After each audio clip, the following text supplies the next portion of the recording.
Dans cette vidéo, je vais vous parler des stratégies d'enchères en 2023, lesquelles utiliser et lesquelles à éviter d'urgence.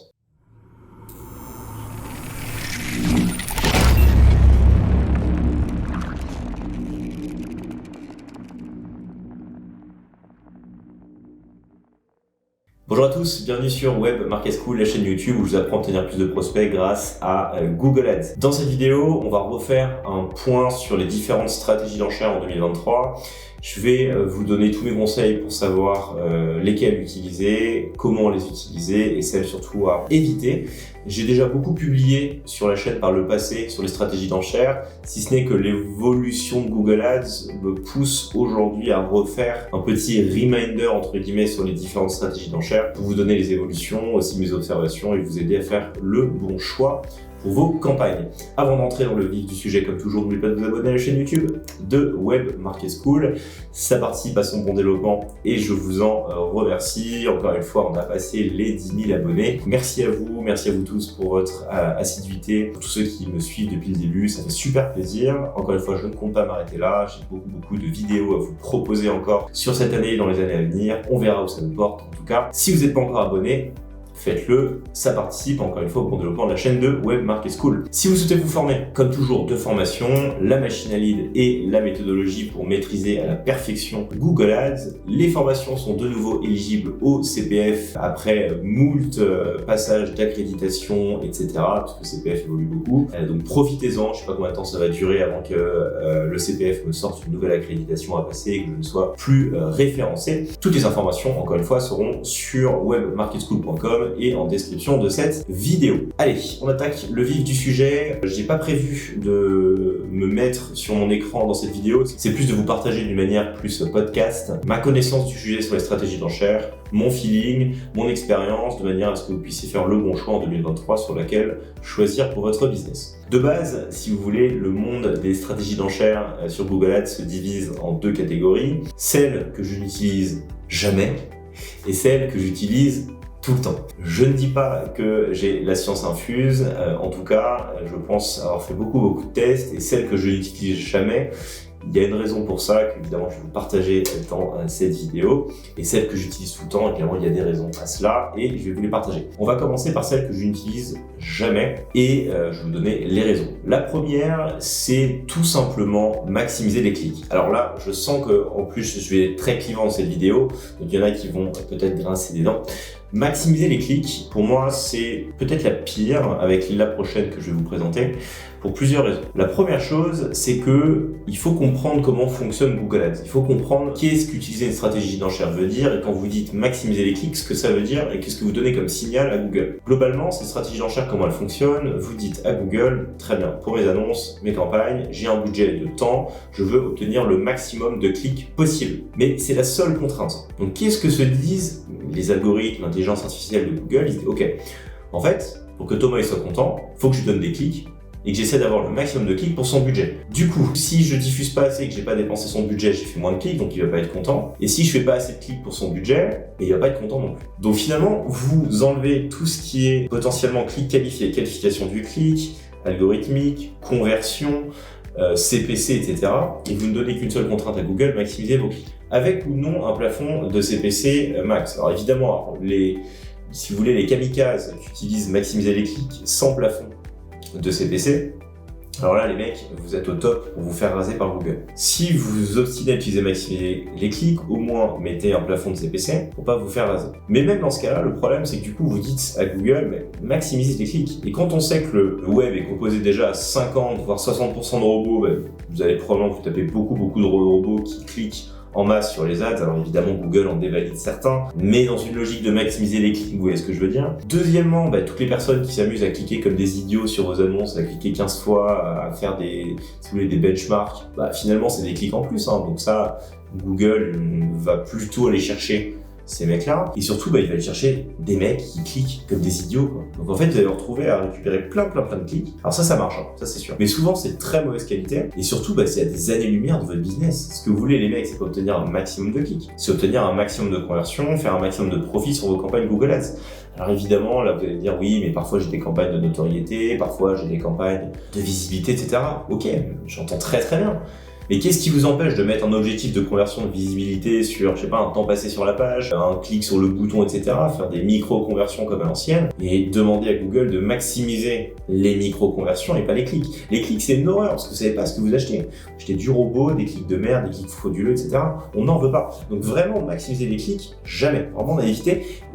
Encore une fois, en commentaire, vous pouvez mettre des arguments pour cette stratégie d'enchère-là. Je vous garantis qu'il n'y en a pas beaucoup. Il y en a même, j'en vois pas. Alors, si vous arrivez à me montrer que j'ai tort, franchement, ce serait avec grand plaisir.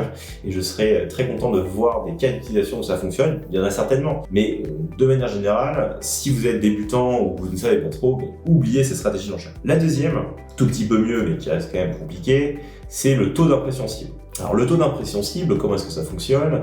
Vous dites à Google, c'est simple, pour une campagne dédiée, je veux apparaître tant de pourcents du temps sur une position précise. Soit tout en haut, soit sur les 3 premiers résultats de recherche, soit sur la première page des résultats de recherche. Bon, l'idée est pas mal de base.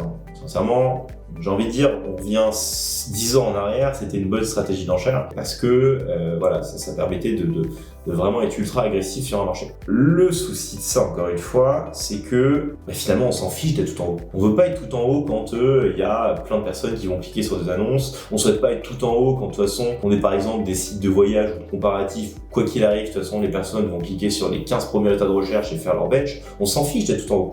Donc généralement, c'est vraiment une stratégie d'enchère qui est sous-optimale, sans parler du prix au clic que vous allez payer, parce que quand vous dites à Google, quoi qu'il arrive, je veux être par exemple dans les 3 premiers résultats de recherche, si votre score de qualité est pas bon, etc., mais vous allez devoir avoir, si vous voulez, un CPC max tellement élevé pour apparaître que vous allez surpayer les clics. Donc souvent, c'est une stratégie d'enchère qui vous emmène vers des clics super élevés et qui est clairement sous-optimale pour maximiser la rentabilité de vos campagnes. Ceci dit, il y a quand même quelques cas où il m'est arrivé d'utiliser, mais c'est des cas très précis où finalement vous avez des stratégies précises d'agressivité sur un marché. Ce que j'entends par agressivité sur un marché, c'est de vous dire ok, moi je veux être visible. Je veux être visible, ce qui m'importe, c'est que à chaque fois qu'il y a quelqu'un qui va taper un mot-clé qui rentre dans ma zone de visibilité entre guillemets ou du marché que j'ai envie d'attaquer, je veux être visible. Donc là vous allez dire à Google, ok, je veux juste être visible, ça va me coûter très cher, mais je veux apparaître tout en haut. Il y a quelques cas sur lesquels ça peut être intéressant d'utiliser ce type de stratégie d'enchère, notamment pour tout ce qui est urgence, tout ce qui est vraiment urgence en fait. C'est-à-dire que, je sais pas, vous avez, ça marche par exemple pour des business de type vétérinaire d'urgence de nuit ou des cliniques de nuit, etc. Tous ces business-là, où en fait, la personne ne va pas aller dans 3 cliniques. Elle va aller, généralement, elle est dans un sentiment d'urgence, donc elle va prendre le premier qui va apparaître, elle va cliquer dessus, etc. Donc là, c'est bien de dire à Google, ok, mets-moi toujours tout en haut, peu importe le prix, je veux avoir le monopole sur ce marché-là, parce que je sais qu'une fois que la personne, entre guillemets, elle clique sur mon annonce, ou si c'est une call ads, qu'elle m'appelle, c'est closé, c'est du business direct pour moi, et surtout, ça me permet d'être toujours ultra visible. Donc là, ça fait sens. Pareil, si vous souhaitez vraiment asphyxier un marché, ou vous positionnez au-delà d'un concurrent, quoi qu'il arrive, bref, ok. Mais de base, c'est quand même très très rare. Ça va être le cas pour des marchés très très nichés, ou si jamais vous avez beaucoup d'argent à investir pour attaquer un marché, vous êtes une grosse boîte, ok. Mais bon, je sais que les personnes qui regardent cette chaîne, vous êtes quand même assez rares dans ce cas-là, ou en tout cas actuellement, je vous souhaite de devenir des grosses marques évidemment et d'exploser sur le web, bien évidemment. Mais de base, voilà, c'est clairement une stratégie d'enchère sous-optimale. Vous allez surpayer le clic, vous n'allez pas forcément obtenir les meilleurs clics d'un point de vue rentabilité, tout comme maximiser les clics, etc. Bref, à éviter grandement. La troisième, et là, elle va faire débat, je vous entends déjà, entre guillemets, grincer des dents, c'est le CPC manuel et le CPC optimisé. Ah, mais qu'est-ce qu'il raconte? Il me dit de pas utiliser le CPC manuel, le CPC optimisé. Alors, disclaimer, c'est une stratégie d'enchère que j'ai beaucoup utilisée par le passé. J'en ai déjà beaucoup parlé sur la chaîne également. J'ai des vidéos qui, entre guillemets, parlaient du CPC manuel ou du CPC optimisé comme une très bonne stratégie d'enchère. Oui, je maintiens que oui, à l'époque où j'ai sorti ces vidéos, c'était le cas. Le problème, c'est que depuis maintenant quelques mois, et je pense que vous l'avez vu sur ma vidéo sur le type de correspondance, on a un contrôle très faible sur les réels termes de recherche sur lesquels nos annonces vont apparaître. Le problème, c'est que le CPC manuel et le CPC optimisé sont généralement super efficaces pour des stratégies d'enchère qu'on appelle de SKAG, Single Keyword Ad Group, où vous mettiez un mot-clé avec une annonce dédiée et généralement une page de destination dédiée. ce qui vous permettait de base d'avoir un contrôle précis sur votre enchère. Vous savez que votre annonce, elle avait tant de taux de clics, vous saviez que votre LP, elle avait un tant de taux de clics. Donc finalement, c'était hyper simple de faire un calcul, de dire, ok, si je paye plus de 3 €, enfin, il faut pas que je paye plus de 3 € pour le clic, parce que avec mes 10% de taux de conversion de manière générale, je sais que j'aurai une conversion à 30 €. Ça permettait de lisser les performances, c'était fantastique, il n'y avait plus rien à faire, mais c'était excellent. Le problème, c'est qu'il y a deux choses qui ont bouleversé ça. Le fait que Google, maintenant, s'autorise au niveau des termes de recherche et des types de correspondance à cibler ultra large, aller chercher sur la longue traîne de manière ultra sévère, et surtout à masquer 30 à 70% des termes de recherche sur lesquels on apparaît dans les rapports de recherche, donc en fait on sait plus sur quoi on enchérit. Deuxièmement, la fin des annonces textuelles grand format et l'obligation de passer sur des annonces responsives, qui fait que en fait tout ce qui est SCAG, je vous ai montré aussi, si vous regardez sur la chaîne YouTube, l'historique, des techniques pour mettre des épingles sur les annonces pour quand même garder de la granularité dans les titres et être sûr de pouvoir choisir qu'est-ce qui va s'afficher en titre 1, titre 2, titre 3. Le problème de ça, c'est que j'ai beaucoup testé et en fait votre annonce est catégorisée de médiocre,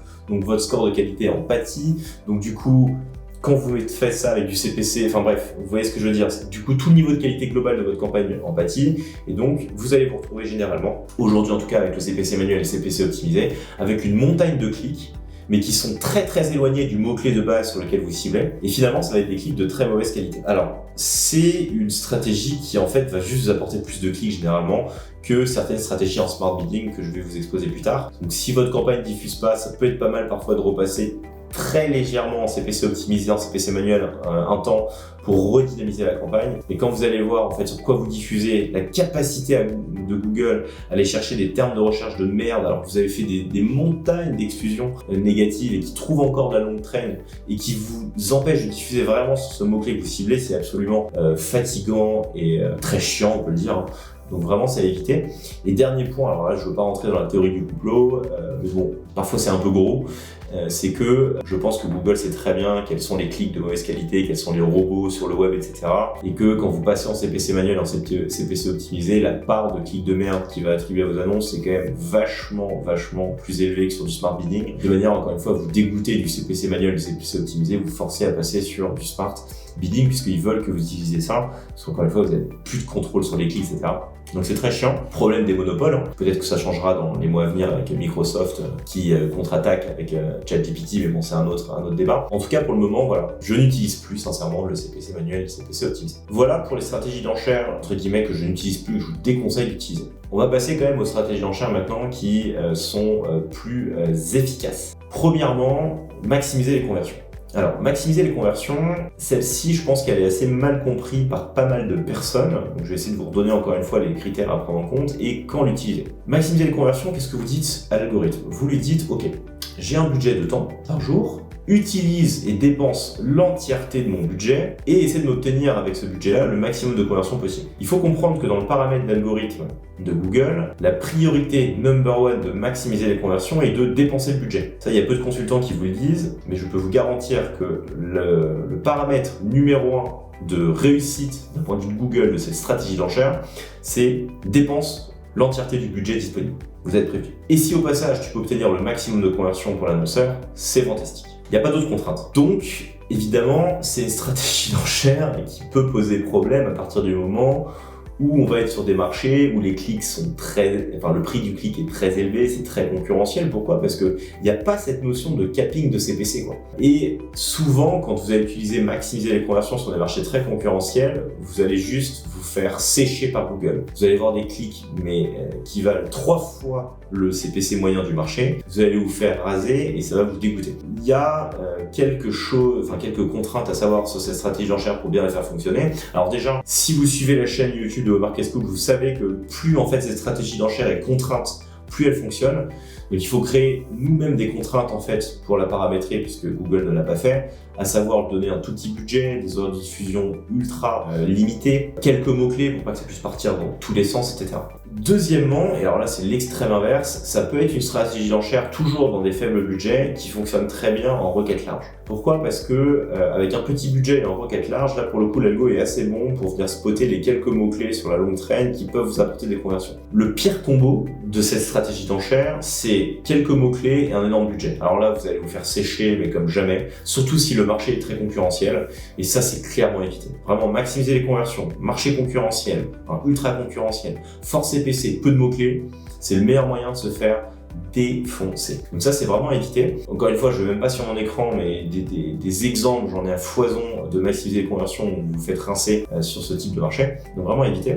Par contre, si vous êtes sur des marchés où il y a énormément de volume, que le clic est pas cher, il y en a des marchés comme ça. Au démarrage, il y a beaucoup de consultants Google Ads qui vont vous dire oui, mais je passe en maximiser les conversions le premier mois pour prendre un max d'informations, regarder qu'est-ce qui fonctionne pas. C'est correct, j'ai envie de dire. Ça se tient, c'est effectivement. Il y a des meilleures manières d'attaquer un marché, plus subtiles en tout cas, mais ça se tient, ça permet effectivement d'emmagasiner les data et ensuite de venir rôder la campagne. Mais ouais, de base, c'est quand même à éviter, surtout si votre marché est concurrentiel. Voilà pour maximiser les conversions.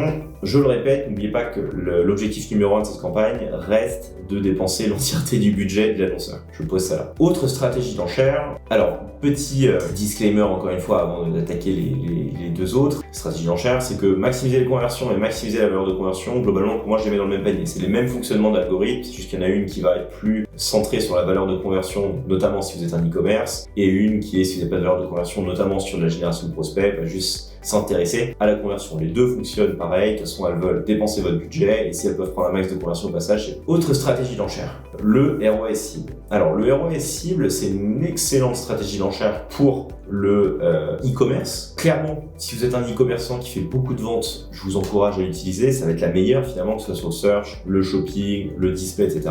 La contrainte de cette stratégie d'enchère, déjà, c'est que vous puissiez remonter d'un point de vue tracking l'entièreté des valeurs de conversion de chaque achat et de chaque commande sur votre site. Donc ça, pour pas mal d'e-commerçants, parfois c'est un peu compliqué d'un point de vue tracking. Bon, après ça dépend également du CMS que vous utilisez, des modules que vous utilisez, que ce soit PrestaShop, Shopify, etc. Donc parfois c'est simplifié. Mais bon, c'est quand même assez contraignant. Deuxièmement, c'est une stratégie d'enchère qui néanmoins nécessite énormément de data pour fonctionner correctement. Parce que encore une fois, il faut comprendre comment est-ce que la stratégie d'enchère est construite. On lui dit, ben voilà mon catalogue de conversion, voilà tous les produits que je vais avoir ou toutes les conversions en valeur que j'ai.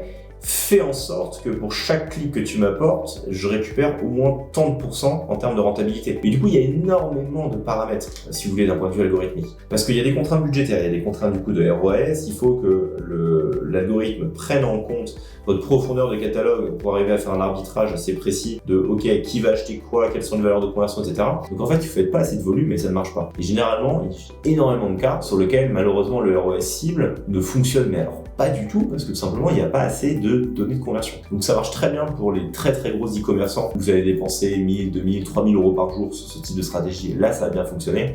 Sincèrement, si vous êtes sur des budgets où vous n'êtes pas capable de faire au moins, mais vraiment minimum, 150 à 200 conversions par semaine et par campagne, je vise haut. Alors évidemment, il y aura des cas où ça va fonctionner avec moins, mais généralement, en dessous, c'est compliqué. Et c'est une stratégie d'enchère qui va être sous-optimale. À partir du moment où vous avez beaucoup de conversions, ouais, effectivement, ça marche très bien, c'est excellent, ça permet d'avoir quand même une rentabilité assez sympa. Petit hack là-dessus, j'aime bien l'utiliser sur la défense de marque.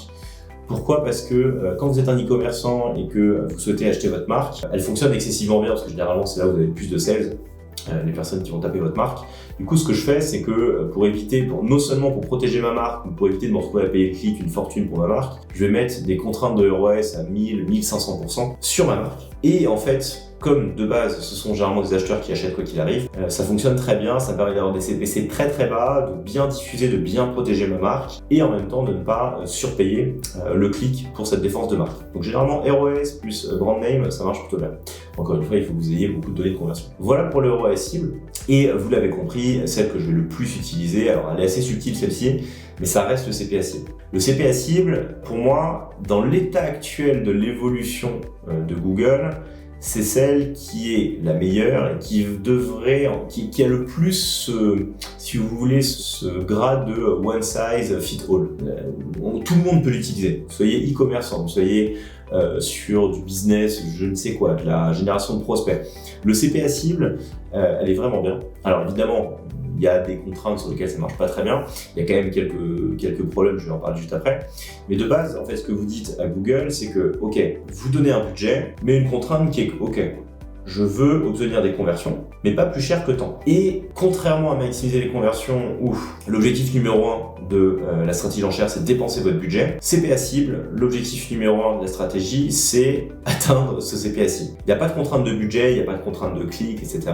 C'est atteindre ce target de CPA et de rentabilité en termes de conversion. Alors ça a des avantages, c'est que généralement, ça vous permet clairement de venir contrôler vos dépenses, contrôler vos coûts, d'avoir un meilleur contrôle de base au sein de vos campagnes. Le problème, c'est que si malheureusement l'algo n'arrive pas à atteindre ce plafond, il va plus diffuser du tout. J'ai beaucoup d'exemples de campagnes en CPA cible où malheureusement la campagne en CPA s'arrête de diffuser du jour au lendemain parce qu'en fait, tout simplement, le plafond n'est pas atteint.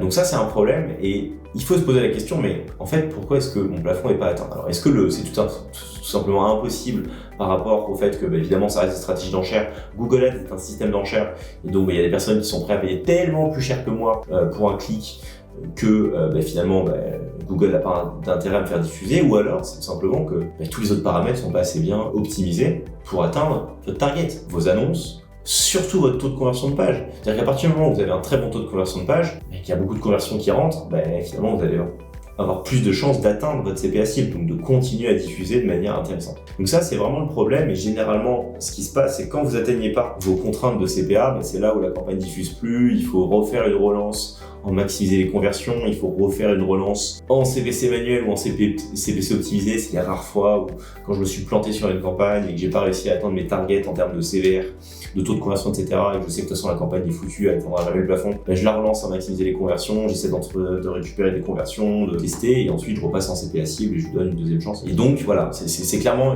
une des meilleures stratégies, encore une fois, que ce soit sur le search, le display, que ce soit sur Discovery évidemment, et sur le shopping. Je mets Performance Max à part, vous savez ce que j'en pense. Et l'ultime combo, et qui pour moi est le meilleur compromis et qui reste pour le moment la meilleure stratégie, c'est faire du CPA cible dans une stratégie de portefeuille avec un CPC max. J'ai une vidéo sur la chaîne qui explique comment faire ça, donc encore une fois je rentre pas dans les détails techniques, je vous mettrai le lien dans la description de cette vidéo, mais quand vous faites ça, non seulement vous bénéficiez des avantages du CPA cible, qui est de dire ok, je veux le maximum de conversion entre guillemets, mais je veux pas dépasser mon CPA cible, peu importe le budget que tu dépenses. Mais en même temps, j'ai pas envie que tu me mettes des bananes avec des clics à 15 balles, alors que en général, le CPC moyen, c'est 3 balles.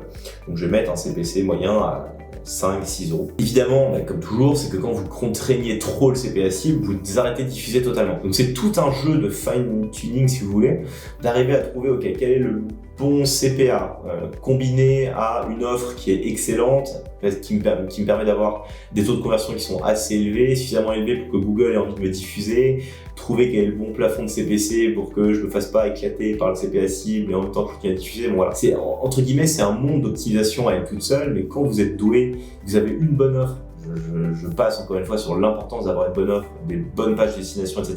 et un beau taux de conversion. Une fois que vous avez ça, vous allez pouvoir jouer avec la stratégie d'enchère CPA cible, et généralement, c'est ce qui, sur le long terme, va vous permettre d'obtenir les meilleures performances. Donc c'est ma stratégie d'enchère préférée, c'est celle que je vous conseille d'utiliser le plus vite possible en 2023, d'apprendre évidemment à manier cet animal, parce que c'est pas si simple, évidemment c'est compliqué. Toujours commencer par travailler votre offre, bien évidemment, et généralement, ça devrait bien se passer. Et ce qui est bien, c'est que c'est une stratégie d'enchère qui marche pour tout: search, display, discovery, YouTube, shopping, Pmax, obligatoire. Voilà, donc pour moi ça reste quand même la meilleure, avec en plus cette capacité à l'utiliser au sein d'une stratégie d'enchère en portefeuille et à caper le CPC max de la campagne. Voilà pour ce récap 2023 sur les stratégies d'enchère. J'espère que ça vous a plu, que ça vous permet d'y voir un petit peu plus clair sur lesquelles utiliser, lesquelles ne pas utiliser, ou surtout vous rechallenger sur ce que vous utilisez aujourd'hui. N'hésitez pas à me partager en commentaire ce que vous utilisez également comme stratégie d'enchère actuellement, qu'est-ce qui fonctionne pour vous, qu'est-ce qui ne fonctionne pas. Comme toujours, je suis toujours hyper curieux d'avoir vos avis, de débattre avec vous sur le sujet intense qui est Google Ads. Ça permet à tout le monde de progresser. C'est tout pour moi. Je vous souhaite une très bonne optimisation de vos campagnes Google Ads, un bon choix de vos stratégies d'enchère, et je vous dis à très vite pour une nouvelle vidéo sur la chaîne. Ciao!